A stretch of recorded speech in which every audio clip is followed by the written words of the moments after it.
Bom, já estamos de volta com o Folha no Ar, primeira edição, hoje sexta-feira, e alguém colocou aqui uma abençoada última sexta-feira do mês de julho, né, e vai começar a partir de agora o mês de agosto, e que não seja nada daquela tradição antiga de ser mês de desgosto, pelo contrário, que seja aí um mês gostoso, abençoado pra gente, que é o que esse país mais precisa e nossa região. Hoje o jornalista Arnaldo Neto e recebe a convidada Lívia Cavalcante, subsecretária de Fazenda do município de Campos. Arnaldo, eu volto aqui com a pergunta sobre os números ainda, ou você toca daí? Você, Nogueira, por favor. Então tá, Lívia, sobre a questão dos percentuais que você falou, eu pedi para transformar os percentuais em números, em reais, né? Por gentileza, porque quando fala assim, perdemos 30%, a gente fica impressionado, mas, né? A gente quer saber os dados reais. Sobre o impacto, né, dessa parada da economia, da pandemia, na arrecadação municipal. Então, assim, eu tinha falado sobre o IPVA, por exemplo, a gente perdeu, comparado ao ano passado, 2.800.000 reais, né, quase 3 milhões de reais. ICMS foram quase 9 milhões. O IPTU, juntamente com a taxa de lixo, 3,7 milhões. ISS, 2.800.000. E TBI, comparando ao mesmo período do ano anterior, 2.400.000. Somados, dá mais de 20 milhões de ausência de recursos assim, né, nos cofres públicos. O que a gente esperava, né, o que era previsto, e a gente entende que isso ou se perdeu, ou parte disso ainda virá com pagamento posterior, ou a gente ainda tenta salvar este valor expressivo do ICMS por meio também da colaboração dos contribuintes fazendo a retificação da DECLAM. Mas o número hoje que a gente entende, assim, a falta dele no cofre imediatamente, são mais de 20 milhões de reais.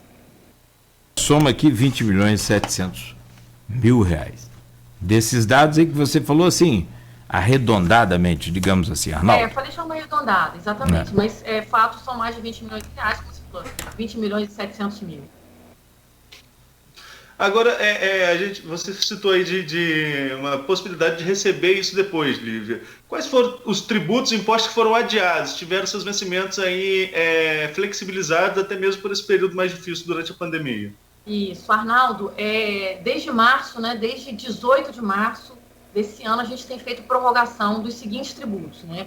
Foi o IPTU, o ISS fixo e as taxas municipais. Então, assim, a parte do IPTU, né, os que foram vencidos até 10 de abril, por exemplo, foram prorrogados para julho, né, podendo ser pago em julho e agosto. Os que venceram, em média, dia 10 de maio, o 10 de maio foi para setembro e outubro. E o que venceu em junho ficou para novembro e dezembro. E aí, a partir de julho, né, a gente já passa a ter um fluxo normal. Mas aí foi o ISS fixo, né, respondendo a sua pergunta exatamente, o ISS fixo, as taxas municipais e o IPTU barra taxa de coleta de lixo. Agora, pensando num cenário macro, Lívia, que a gente vem passando aí por desemprego, né? O último CAGED já demonstrou isso, apesar de ser um período sazonal bom para a região devido à safra da cana-de-açúcar.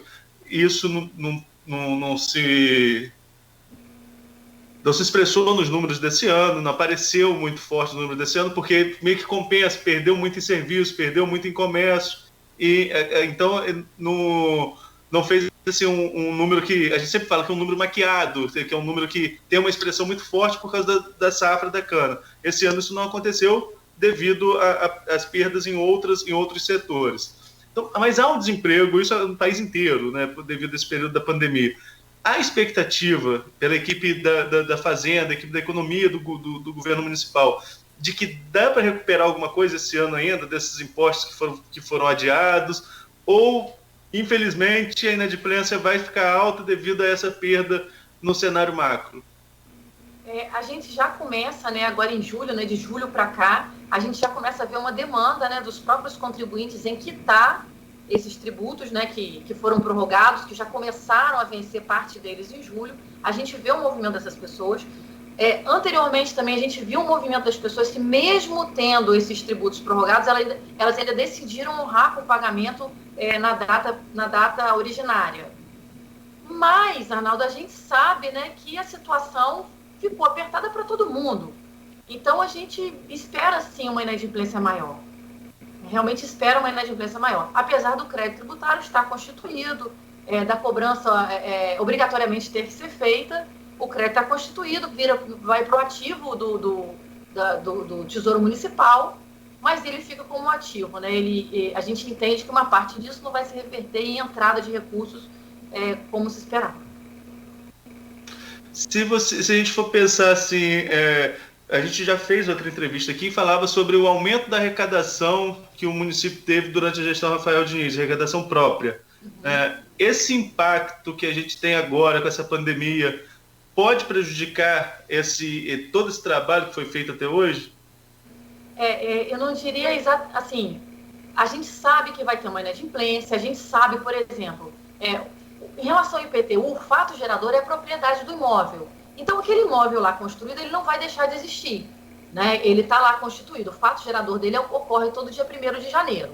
Mas a gente sabe que não vai ter uma constância. Por exemplo, a gente já vê uma diferença na construção civil, já de um tempo para cá. Então, você não vai ver, não se espera um aumento disso na mesma progressão que vinha sendo feita anteriormente. Agora, quanto ao ISS, o fato gerador é a prestação de serviço. E, inevitavelmente, a gente sabe que a economia está sofrendo uma baixa e que as pessoas não estão prestando serviço ou circulando mercadoria, quer que seja, ou produzindo, né, no caso do IPI federal, da mesma proporção de antes. Então, há uma tendência, assim, não só exatamente de cair, né, mas de não manter o crescimento, o índice de crescimento que vinha antes. Isso a gente sabe que pode acontecer. Aí, vamos lá. Tem um outro lado também, né, que faz parte do trabalho, né? O nosso trabalho lá da fiscalização e da arrecadação não consiste só em ficar parado esperando ver o movimento. A gente também tem algumas ações fiscais, como, por exemplo, de identificação, de sonegação fiscal. Esse trabalho é feito constantemente. Hoje, as principais ações que estão acontecendo são essa da DECLAM, que eu falei, né, que são as notificações com um pedido, né, da retificação dos dados, que não importa em valor, a gente não identifica sonegação fiscal, crime de sonegação, isso não é identificado. Mas existe uma outra ação que a gente percebe, por exemplo, hoje uma diferença de 6 milhões entre uma massa de contribuintes que emite nota fiscal na prefeitura, optantes do Simples Nacional, tá? Emite uma quantidade X de nota fiscal, mas declara outra na Receita Federal. E o pagamento do Simples não é feito, o dos optantes, não é feito diretamente na secretaria, é feito pela Receita Federal. Mas isso é flagrante, porque ou algum erro, né, que vai ser retificado, vai ser comprovado, mas pode ser que se identifique uma sonegação flagrante. Então, uma ação fiscal, ela vai ser iniciada. A gente está no momento educativo de fazer notificação. Notificação, ela se antecede a um processo de intimação, que é uma ação fiscal e que existe uma série de penalidades, até mesmo o desenquadramento de ofício do Simples Nacional. Então, hoje também vale a pena observar que as pessoas estão começando a receber um aviso. A notificação é só um aviso. Olha, identificamos uma divergência do seu PGDAS, né, que é o que foi declarado na Receita Federal, com o valor de nota fiscal que você emitiu aqui. Por favor, ou se justifique perante a Fazenda Pública Municipal, perante a fiscalização, ou faça a correção do PGDAS e faça o recolhimento do seu imposto. Porque nós identificamos uma irregularidade, ou uma aparente irregularidade. Então, esse trabalho tem sido feito. Quando a gente não fica só na expectativa e faz o trabalho do fisco, efetivamente, que é defiscalizar, um dos trabalhos de fiscalizar, a gente também consegue melhorar a arrecadação própria na identificação desse tipo de ação. Então, não fica só parado, entendeu? A gente perde pela economia, mas a gente também corre atrás do que a gente sabe que pode estar sendo uma evasão fiscal, por exemplo. Agora, a gente falou muito aqui sobre que é importante sobre esses impostos que tiveram os vencimentos das parcelas adiadas, mas eu queria saber a questão de alvará, por exemplo. Quem tinha um alvará que vencia agora nesse período de pandemia? Também houve uma flexibilização? Como que vai ser agora nessa retomada do serviço? Ou poderia retirar online? Como que fica nesse caso de alvará? Ela já está online há bastante tempo, muito antes, né, dessa questão toda sanitária que a gente tem vivido. A emissão dos alvarás, elas têm sido feitas de forma online. A gente tem um sistema que é o ICAD Online, que já é de domínio de todos os contadores e é uma prática do mercado. Não há dúvida em relação a isso, entendeu? E qualquer, porventura, algum senão ou alguma dúvida quanto à demanda de uma fiscalização, ela foi sanada por reclamação pela ouvidoria. Certo, a gente citou também, Lívia, uma outra coisa que a gente citou nas questões anteriores, com relação a um aumento de arrecadação própria que se constituiu nos últimos anos. Se a gente for exemplificar isso ano a ano, como que isso foi construído dentro da Secretaria? O que acontece? Em 2017, né, que foi o início desse trabalho nosso, dessa equipe nova, a gente identificou alguns escoamentos de receita, algumas faltas de cerceamento. Então, por exemplo, em relação à Declan, a gente vem tentando corrigir e melhorar o índice de participação. Isso já faz com que melhore. O IPTU, são várias ações, sabe, Arnaldo? Mas o IPTU, por exemplo, a gente buscou uma massa de dados, né? E a gente começou a identificar muita divergência nas características de alguns imóveis. O que acontece? Para a gente formar a base de cálculo, né, o valor venal do imóvel, a gente tem diversos índices e características do imóvel. Por exemplo, se ele é de frente, se ele é de fundo, se ele está numa esquina, dependendo da área que ele está, da zona que ele está, se ele tem cerca viva, se ele é murado ou não, se ele está numa zona de alagamento, ou se está em aclive, declive. Então, a gente começou a identificar índices, né, características de imóveis que faziam com que ele reduzisse o valor venal dele e a gente perdesse a arrecadação, mas coisas incompatíveis, como, por exemplo, um prédio, um apartamento com cerca viva. Opa, você não pode ter um apartamento com cerca viva.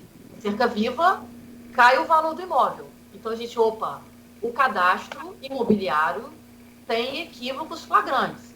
Então, esses equívocos flagrantes, eles foram corrigidos. Por exemplo, eu tenho uma loja num shopping que no arquivo, que no cadastro municipal estava como área rural. Então, assim, isso assim, é inquestionável. E vários outros itens mais técnicos a gente submeteu à Secretaria de Obras, como, por exemplo, determinadas áreas. A gente está numa planície, né? Então, a gente não...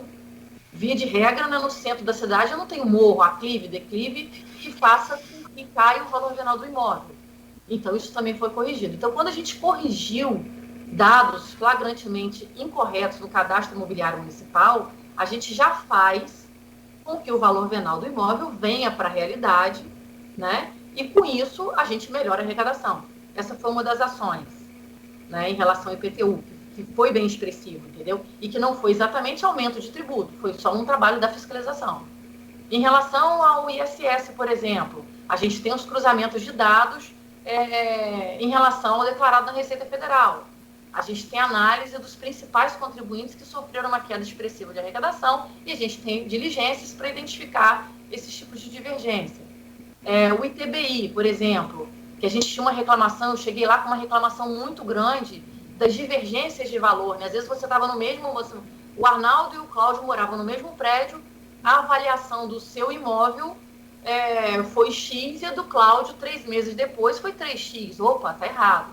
Então, a gente construiu, perante a Comissão de Valores Imobiliários, um valor médio de metro quadrado, de terreno, de área construída por bairro, de forma que desse essa unidade ou que se reduzisse ao máximo, né, possível a distorção.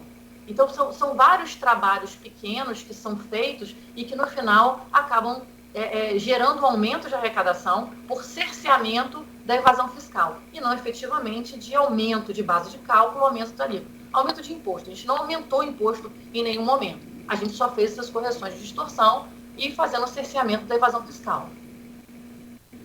E com esse serviço, com todo esse trabalho feito, quanto que se aumentou de arrecadação do município? Percentualmente, ano a ano, você tem esse dado, ou pelo menos uma média de quanto foi nos últimos anos? Eu cheguei a passar esse número para você da outra vez, eu confesso que ele não está na minha mão aqui agora. Mas o IPTU, por exemplo, a gente teve um aumento de lançamento aí de 40%, mas 40% a 50%, quando comparado a 2015 e 2016 com o último período de 2019, entendeu? Depois, assim, a nossa medição foi em cima do trabalho que nós realizamos na fiscalização, desse cerceamento de evasão fiscal, de correção de cadastro imobiliário, foi a medida que a gente fez. Eu não tenho exatamente esse número aqui agora para te passar. A gente pode marcar um outro momento, eu trazer para você todo o estudo, né, de percentual, não só de percentual, de valores também, que isso se traduziu. Eu tenho muita preocupação de falar, Arnaldo, que a gente aumentou 30%, 40%, 50% da arrecadação municipal, e isso parecia assim, opa, então os problemas financeiros do município estão resolvidos, né? Porque eu falo assim, a gente, por exemplo, ISS da área da construção civil, a gente elaborou um decreto com a ajuda, inclusive, da sociedade civil, com os construtores independentes, com o sindicato de engenharia, de arquitetura, dos principais, a gente fez um decreto para normatizar isso. Isso dobrou a arrecadação de ISS da área da construção civil, lembrando que a gente está num momento de recessão absurda e que a prefeitura parou, não tem obra em andamento. Então, assim, a gente considera isso como um grande feito, entendeu?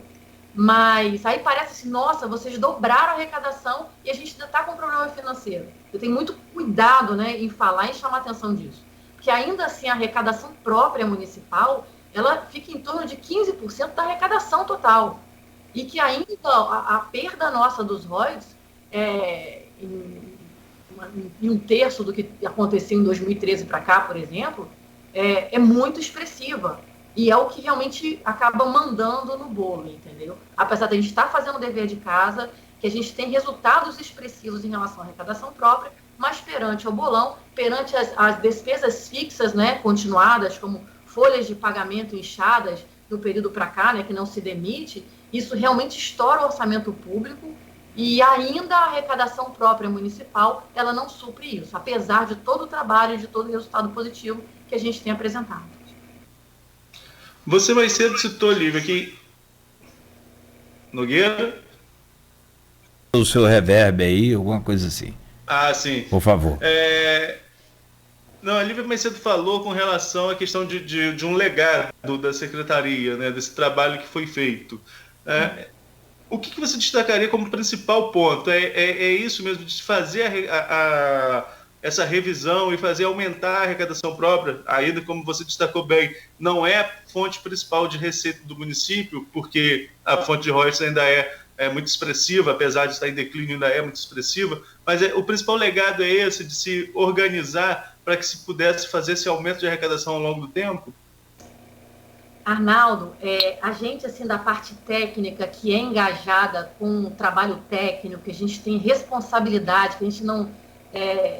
que eu trabalho, a minha equipe trabalha para o setor público, para o município, da mesma forma que a gente trabalhou anteriormente para a nossa própria empresa, como uma coisa nossa.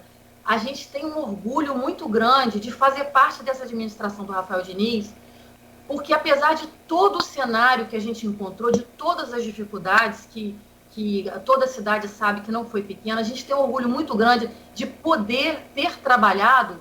E, por exemplo, falando, né, da área da Receita da Secretaria de Fazenda, quando a gente chegou lá, a gente encontrou um setor, por exemplo, de dívida ativa com, vou te falar, em torno de 5 mil processos ou mais acumulados numa montanha visualmente assim incômoda, de processos perdidos, sem capa, sem número, sem tramitação, sem lastro. E fisicamente a gente conseguiu tirar essa montanha de processos. E você chega à secretaria, você chega no setor da dívida ativa hoje da Fazenda, de cobrança, do imobiliário, você tem até assim, visualmente aquilo está limpo. Você não tem um acúmulo de processos. Se o seu processo entra lá, ele tem um tempo médio mínimo que ele é resolvido. Se ele não é resolvido, é porque existe alguma pendência de documentação ou alguma dificuldade maior. Não é por acúmulo de processo, entendeu? Então, esse é um legado da própria organização. O segundo legado é dos processos de trabalho que a gente conseguiu constituir e escrever, depois o aumento da arrecadação própria, né? Inclusive da criação das rotinas de trabalho, que a gente tem o cuidado não só de criar uma rotina para a gente trabalhar, mas a gente saindo ou continuando, ou em que momento que isso mudar, isso está pronto, isso está escrito, isso está documentado e a rotina de trabalho está estabelecida. Isso é um legado. Você ter que entrar na Secretaria de Fazenda e pedir, demorar 10 dias para receber uma CND, e hoje você entrar no sistema online e tirar de forma imediata, assim como você protocolar processo, acompanhar o seu processo, que seria uma coisa muito óbvia, mas não tinha, e deixar isso para a população, é uma coisa que dá muito orgulho para a gente. Dá muito assim, a sensação de um dever cumprido, de um respeito à sociedade, de um engajamento de trabalho, apesar de todas as dificuldades financeiras que a gente vem enfrentando desde todo esse tempo aí. Então, a gente que está engajado, que trabalha com amor, com carinho, o Cláudio sabe disso, como ele falou, né? Ele me liga no final de semana, me liga à noite, eu estou acordada. A gente tem o prazer em atender, entendeu, Arnaldo? Tem o prazer em resolver o problema, não é do Cláudio, é de todo mundo que chega até a gente. Então, isso para a gente é uma satisfação muito grande mesmo, e a gente entende isso como um legado. Até os próprios servidores, né, efetivos, eles têm uma preocupação nossa. Foi muito importante mudar essa organização, mudar a forma de trabalho, mudar a forma de tratamento com os colegas, de respeito com os colegas, de respeito com a autoridade fiscal. Isso para a gente, isso é um legado, a gente escuta isso de quem está mais próximo da gente, e a gente traduz isso em números, né? Em números de processos não acumulados, em números de processos tramitados, em número de valor efetivamente arrecadado perante toda essa crise, em número, o próprio site, né, com todos os serviços oferecidos, que abertura ou não da secretaria, né, há uma mudança social aí, não só de Campos, né, mas no mundo inteiro em relação aos atendimentos e aos serviços online pós essa crise toda sanitária que a gente tem vivido. Então, a gente entende como um legado e tem um orgulho, uma satisfação muito grande de fazer parte dessa gestão que dá condição a gente de fazer esse trabalho, de trabalhar e de ter satisfação profissional de estar conseguindo traduzir isso em número. Nogueira, tem alguma pergunta? Tem sim. Sobre a Lívia sabe que eu tenho umas demandas lá também. Ela falou que não tem pessoal. De fato, não. Tem uma MEI, né? MEI tem pouca demanda, né, Lívia? Mas eu falo só nas configurações ali das notas fiscais na hora de emitir. Porque Macaé você tem a opção de colocar o e-mail para onde eu quero. Vamos supor que eu presto um serviço para o Arnaldo Neto. O Arnaldo tem a empresa dele cadastrada, mas quem recebe, porque Campos automaticamente emite essa nota, né? Emite o link da nota, né? Só que Macaé tem um negócio legal que eu acho bacana, que lá embaixo você tem a opção de colocar para mais 10 e-mails se você quiser. E eu fico cobrando isso ali de vez em quando, eu não vou deixar passar em branco hoje. Mas isso é questão de programação de dados ali, isso é fácil de fazer, né, Lívia? Sim, Cláudio. Que de repente... Pois não. Não, porque vamos supor, eu mando para o Arnaldo, mas o Arnaldo é muito rico. Então, tem que passar pelo secretário dele, pela secretária dele. Aí eu preciso da autorização dela nessa nota para poder o Arnaldo assinar o cheque. Vamos supor. Um exemplo, sei lá, uma coisa mais ou menos assim. Aí eu peço ali, sempre deixo um campo ali aberto para a gente enviar esta nota para outros endereços de e-mail também, que não aqueles que já estão cadastrados na Fazenda. Isso é coisa simples. Eu acabo de pegar essa demanda agora, já até anotei aqui de maneira formal, vou encaminhar para o TI. Apesar de tudo isso, às vezes assim, eu falo com muita empolgação, com muita paixão sobre isso, e assim, o serviço não é perfeito, e entendo que ele, para ser bom, ele não vai estar perfeito nunca. Então a gente procura também pelo site da ouvidoria, que foi aquele que eu te passei, né, ouvidoria.fazenda@campusrj.gov.br, e a gente também escuta as demandas, escuta as reclamações, a gente identifica onde pode ser melhorado, onde não está bom ainda, e fica nessa situação constante. Como é o caso, por exemplo, do ITBI. Né? O ITBI é tempo, a gente tem uma reclamação, que protocola processo, que dá entrada. Por meio daquele trabalho que eu cheguei a comentar agora com vocês, da Comissão de Valores Imobiliários, que estipula um valor médio de metro quadrado, a gente conseguiu colocar o ITBI de forma online, que era uma demanda, né, do mercado imobiliário, dos cartórios, de um modo geral, muito grande. Então, assim, como que se deu isso? No final do ano passado, a gente colocou de uma forma por e-mail, né? Então, assim, a gente tem trabalhado, tem melhorado, ajudou na pandemia, mas agora a gente identificou que isso tem que ser melhorado, né? Então, um ícone no próprio portal da Fazenda já está disponibilizado, em que o contribuinte pega na hora o número do protocolo, que não estava pegando antes. Então, a gente já teve uma melhora nisso. Identificamos uma outra questão. O cartório sempre pede um documento carimbado e assinado para certificar a quietação. Então, o contribuinte, às vezes, fazia tudo de forma online no próprio cartório, mas ainda batia na secretaria para poder pegar. A partir de segunda-feira, está sendo disponibilizado a certidão de quitação do ITBI de forma online. Então, assim, os cartórios, a partir de segunda-feira, já não precisam mais pegar aquele documento físico. Então, assim, isso é só um exemplo do que a gente vai evoluindo. E parou? Não. Certamente, daqui a pouco vai ter uma outra demanda. Olha, se fizer dessa maneira, vai melhorar. A gente vai analisando, ouve um, ouve outro e vai implementando. Mas o start, né, o início disso, o grande pontapé inicial já foi dado. E o resto a gente vai ajeitando. Mas essa questão aqui, na próxima vez que eu voltar, eu quero ver você falar assim, Lívia, aquela demanda foi atendida. Igual que uma demanda tal que eu fiz, olha, atendeu. Eu faço questão de quando voltar, essa demanda está atendida. Não, e às vezes, Arnaldo, e para quem está em casa, as pessoas, é o que eu falei, é o que ela falou, a gente não tem demanda particular, a gente tem o comércio, os empresários, às vezes, que têm acesso, a gente pede, claro, está faltando aqui um documento, mas não está nem relacionado diretamente à Secretaria de Fazenda. Você já fez isso com a gente, foi sobre uma farmácia, não foi? Então a Lívia vai lá, agiliza na vigilância, seja onde for, e ela está pronta para nos atender. O Arnaldo... Demanda é demanda. Demanda é demanda. Cidadão é campista, contribuinte, é demanda. Se for exatamente da minha pasta, eu vou resolver imediatamente. Se não for também, eu vou ter o prazer de encaminhar e tentar ajudar na resolução disso sempre. Demanda é demanda, quer seja de onde ela vem. Perfeito. Bom, Arnaldo, são 8h33. Tem uma pergunta que eu gostaria de fazer para a Lívia, mas aí você define se pode ser no próximo bloco ou nesse. São 8h33. Pode ficar à vontade, Estou com algumas perguntas também antes do nosso tema, mas aí pode... Sim. O horário é com você. Não, porque está relacionado ao imposto, aos impostos e tributos, que é a questão da fiscalização essa ação fiscal sobre o Simples Nacional. Como é que está isso, Lívia? Vamos lá. Esse é um trabalho educativo que está sendo feito, né, Cláudio? Uhum. Que, assim, em termos de fiscalização, a gente tem 2 momentos na fiscalização. Um é um trabalho de orientação, de indicação do que tem que ser feito. E depois que a gente faz esse trabalho educativo, aí é que entra a fiscalização efetivamente.